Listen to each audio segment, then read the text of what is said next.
Hi, this is Kurt at Traverse Tool Company. Have you ever had issues with your accuracy and tool run out on your milling machine? Have you ever thought about cleaning your collets? It's good to keep your collets clean. If there's any kind of chips in there, any kind of dirt at all, it's going to move the end mill or whatever you put in there off center.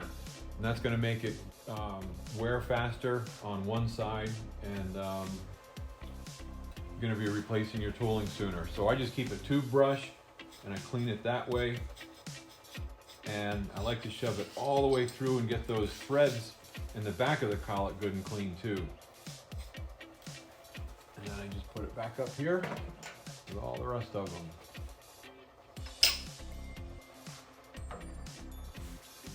Thanks for watching. Tune in again next week for the next episode of Tips, Tricks, and Hacks.